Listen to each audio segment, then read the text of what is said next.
حضرت محمد بن سیرین اور حضرت حسن بصری رضی اللہ تعالیٰ عنہ، ان دونوں کا ایک زمانہ ہے اور یہ دونوں تابعی ہیں۔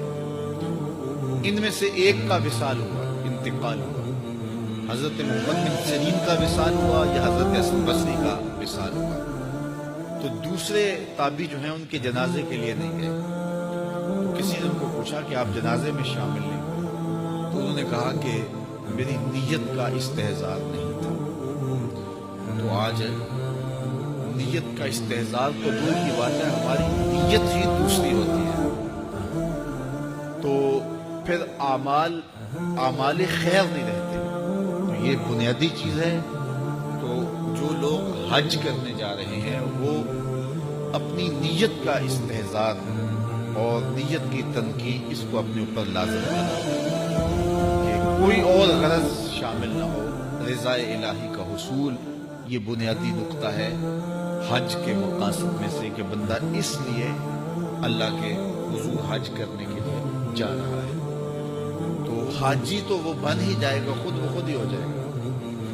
اچھا، کئی لوگوں کا یہ خیال ہوتا ہے کہ میں نے ایک حج کیا ہے تو حاجی بن جاؤں گا، اور زیادہ حج کیے جائیں گے تو پھر الحاج بن جاؤں گا۔ تو یہ ایک عوام کی غلط فہمی ہے۔ حاجی اور حاج ان دونوں کے اندر کوئی فرق نہیں ہے۔ حاجی بھی اس میں فاعل کا صیغہ ہے اور حاج بھی جو ہے وہ اسی معنی میں ہے۔ تو حاجی ہو یا حاج ہو، الحاج ہو، الحاج الف لام تو معرفہ کے لیے لگ گیا۔ تو اس سے یہ جو لوگوں کے اندر غلط فہمی ہے کہ حاجی ایک حج کرنے والے کو کہتے ہیں اور الحاج کئی جس نے حج کیے ہو، جیسے فلاں وہ الحاج ہے جس نے بہت سارے حج کیے، تو ایک حج کرنے والا بھی الحاج ہو سکتا ہے اور متعدد حج کرنے والا بھی حاجی ہے۔ جس طرح ایک نماز پڑھنے والا بھی نمازی کہلا لیتا ہے اور روز نماز پڑھتا ہے وہ بھی نمازی ہے، تو اس کے لیے کوئی الگ سے لفظ نہیں ہے۔ اور بعض لوگوں کا یہ خیال ہے کہ جو جمعۃ المبارک کے دن حج آئے وہ حج اکبر ہوتا ہے اور باقی شاید چھوٹے حج، یہ بات بھی غلط فہمی پر مشتمل ہے۔ جمعۃ المبارک کے دن اگر کوئی حج آ جائے تو ظاہر ہے جمعہ کی برکتیں بھی ساتھ شامل ہوتی ہیں، لیکن حج اکبر یا حج اصغر کی یہ تقسیم نہیں ہے۔ عمرے کو حج اصغر کہا گیا اور جو حج ہے اس کو حج اکبر کہا گیا۔ تو ہر حج یہ حج اکبر ہی ہے اور حج اصغر العمرہ وہ عمرہ ہے۔ تو یہ دو غلط فہمیاں ہم دور کر لیں کہ ایک تو حاجی اور حاج میں کوئی فرق نہیں ہے، حاجی بھی اس میں فاعل کا صیغہ ہے اور حاج بھی اسی معنی میں ہے۔ تو اگر کسی کو یہ شوق ہو کہ میں نے زیادہ حج کیے تو میں الحاج کہلا لوں گا، تو وہ جناب ایک سے بھی لکھ سکتا ہے۔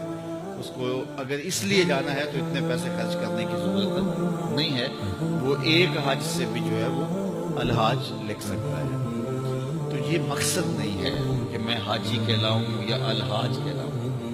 اگر یہ مقصد ہو گیا تو پھر یہ ساری کی ہوئی محنت ضائع چلے گی۔ مقصد رضائے الہی کا حصول ہے۔ اللہ تعالیٰ جل شانہ یہ نصیب کرے، اور یہ حج کے بنیادی مقاصد میں سے ایک مقصد ہے کہ اللہ کی رضا کو حاصل کیا جائے۔ فرمایا تمہارے گوشت، تمہارے خون اللہ کو نہیں پہنچتا۔ یہ جو تم قربانیاں ذبح کرتے ہو، نہ تو خون پہنچتا ہے نہ تمہارا گوشت اللہ کو پہنچتا ہے۔ گوشت تم خود کھا جاتے ہو، خون نالیوں میں بہہ جاتا ہے، تو پھر اللہ کو کیا پہنچا؟ نہ تمہارا خون پہنچا، نہ تمہارا گوشت پہنچا، نہ تمہارا پوست پہنچا۔ فرمایا اللہ کو تمہارے دل کا تقویٰ پہنچتا ہے۔